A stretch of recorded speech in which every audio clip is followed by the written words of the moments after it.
Hi guys, Mons here. On this episode of Volume Mons, we're going to be looking at the round 2 of the NBA playoff. I'm going to give a quick preview and prediction on the matchup. So it's down to 8 teams now. So this is the semi-final, conference semi-finals. You have OKC versus Lakers. You have Spurs versus Timberwolves. You have Pistons versus the Cavs, and then you have Knicks versus 76ers. So in this episode, I'm going to go through 3 matchups. So the matchups are going to be Spurs versus Timberwolves, Pistons versus the Cavs, and Knicks versus 76ers. And I'm going to make a separate video for the Lakers, OKC and Lakers matchup. So, just before I get started, if you're new on my channel, please make sure you hit on subscribe button, because of my stats, most of my new viewers don't hit on the subscribe button. Please, if you're new on my channel, please hit on the subscribe button. Thank you very much. Let me just get started here. So we have Spurs versus Timberwolves. I think this is an interesting matchup. However, Spurs are heavily favored simply because Spurs are heavily favored in this one. Spurs versus Timberwolves. Spurs are heavily favored in this one simply because Timberwolves are missing some key players. DiVincenzo's out and Anthony Edwards is out as well. I would imagine they probably might come back for maybe game 3 or game 4 because I said he's been cleared for on-court activities. So I would imagine Anthony Edwards is out for this game. Spurs are heavy favorites in this one, and rightfully so. Timberwolves are missing some key players. I think Anthony Edwards is going to be out for game 1, and obviously DiVincenzo did his Achilles. And I've heard reports that Anthony Edwards might be back in the middle of the series, maybe game 3 or game 4, game 5 if needed. I think Spurs are one of the best in the NBA this season, in my opinion, and they've proved it. And obviously we have Victor Wembanyama, the first time Victor Wembanyama is the Defensive Player of the Year. I think he's the youngest player to win it, and I think this is the first unanimous Defensive Player of the Year. Victor Wembanyama, absolutely fantastic, great player. Great, but what I would say about Victor Wembanyama, offensively, I think he has to do a little bit more if Spurs had to go deep in this playoff run, in my opinion. I think Gobert, I'm looking forward to the matchup between Gobert and Wembanyama. Can Gobert do a job like it did on Nikola Jokic on Wembanyama? Highly doubtful, simply because I think Wembanyama is more skilled and obviously is taller than him, and he has better footwork than Nikola Jokic. And I think it's going to be tough for Gobert, but if Gobert can go through this matchup and come out somewhat victorious, it's going to be a generational playoff run for Gobert, in my opinion, because first round you matched up with Nikola Jokic 1-on-1, no help whatsoever. You were successful. Now you have to go against Wemby. It's going to be a draining next couple of weeks for Gobert, in my opinion. But I'm looking forward to it because Gobert is a generational defender. Don't forget that. He's won Defensive Player of the Year 4 times in the league as well. But the thing with Spurs, they're so deep. They can go 9 deep in the playoff run in a rotation. And that's the luxury that most teams in the playoff don't have. Most teams go 7 max in a tight game. 8 if it's 8 or 9 if it's a blowout game. But in the playoff, you only go down to 7 or 8 rotational players, in my opinion. And the Spurs can go to 8 or 9 or 10. It's just absolutely amazing. They also have Keldon Johnson, the 6th Man of the Year award. He won the 6th Man of the Year award. You have Harrison Barnes. You have Dylan Harper. You have Luke Cornett. They go so deep. So I think Timberwolves is going to get a workout on this one. And obviously the injuries aren't going to help Timberwolves. I'm picking the Spurs to win this in 5, max 6 games, in my opinion. The next one we're going to go through is the Pistons versus the Cavs. This is very interesting because both teams went through a tough first-round matchup, which they were heavily favored for. And both went 7 games, which is fantastic.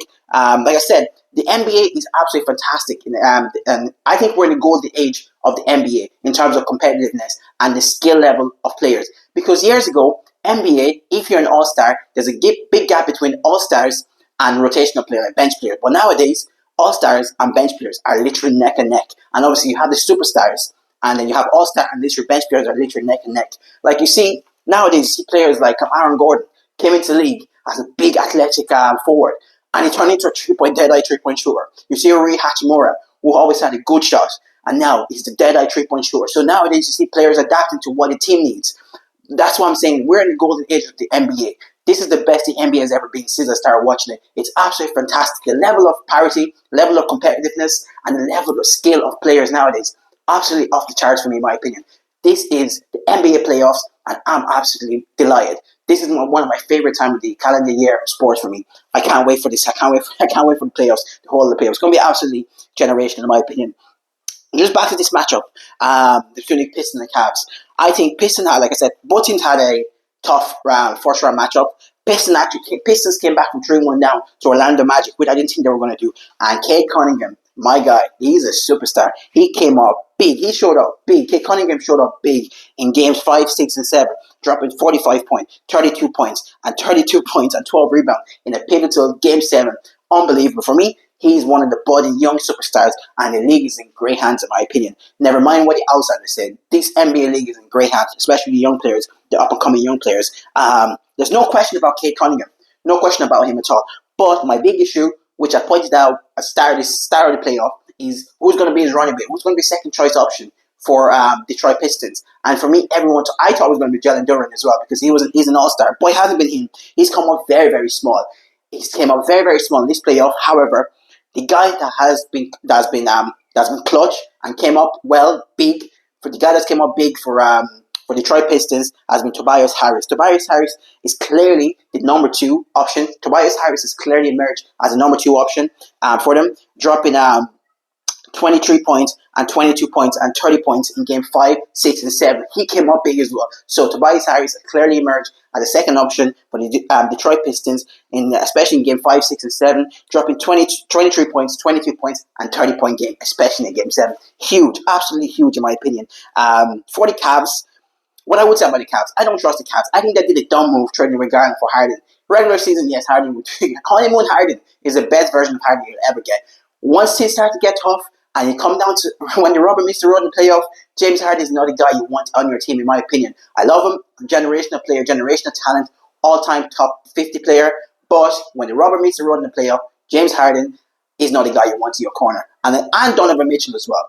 High-volume shooters, I just don't think they work in the playoff. You have to be able to do more. If your shot are falling, can you do more? Can you defend? Can you get your teammates involved? To be fair, James Harden does that. However, Donovan Mitchell, for me, high-volume shooter, and I just don't trust him in the playoff, in my opinion, especially late in the playoff.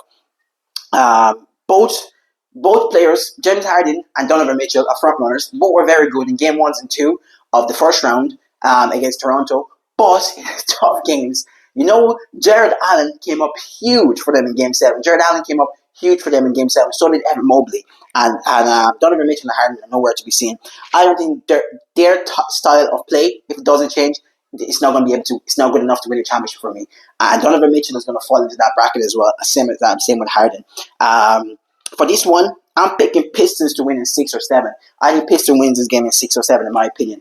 Once Cade Cunningham can have a stable running mate in terms of Tobias Harris, I think the Pistons will win this in 6 or 7, in my opinion. So the last matchup I'm going to go through here is we're looking at the Knicks and 76ers.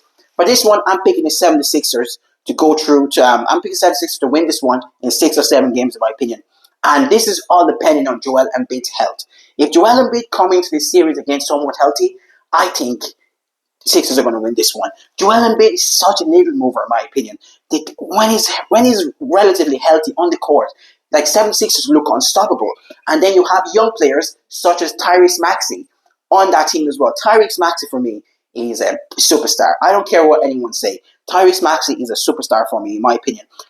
He came up huge in a game 7. He went to games that came back from 3-1 down against Boston. He went to a game 7 in TD Garden in Boston, and Tyrese Maxey was absolutely fantastic for me. In this game, I think Tyrese Maxey got 30 points, 11 rebounds, and 7 assists. He is the quickest NBA player that I've ever seen.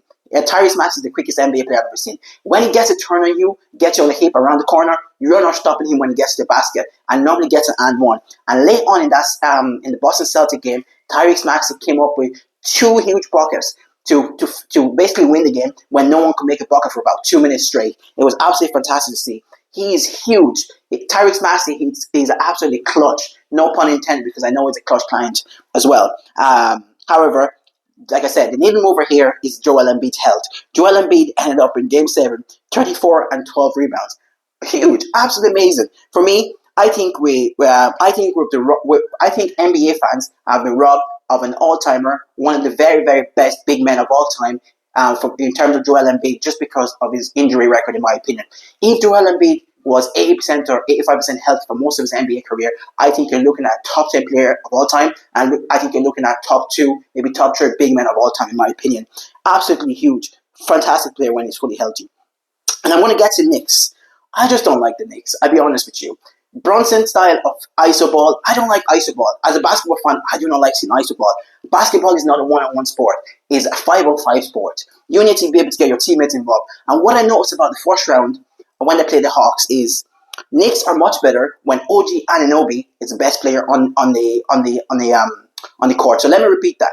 What I noticed about the Knicks is that when they play the Hawks in the first round, I think the Knicks are better when OG Anunoby is the best player on the court. He's a fantastic player. He plays both ends of the court, unlike Jalen Brunson. He doesn't get picked on defense. And I think Karl Anthony Towns needs to get the ball more because he's a fantastic passer. When Karl Anthony Towns is locked in, he's absolutely amazing. For this one, like I said, I'm picking the 76ers in 6 or 7. And I think it's going to be tough because Joel Embiid's health is going to be there. Mitchell Robinson is going to be another big body control Joel Embiid, in my opinion. So, like I've said, 76ers were my sleeper team all year long, simply because of their health. Everything depends on Joel Embiid. He's a needle mover for this team, in my opinion. So I'm actually looking forward to the series. Really, really looking forward to the series. I think this is going to be my favorite one, apart from the Lakers, but in my opinion. And you know, Karl Anthony Towns and Joel Embiid have a little bit of rivalry when Karl Anthony Towns was on the Timberwolves, when they had a on-court fight as well, and had a little beef on Instagram as well. So I'm looking forward to the matchup. Please, if you make that in my video, please make sure you hit the subscribe button. I appreciate all the support. Thank you very much. Peace out.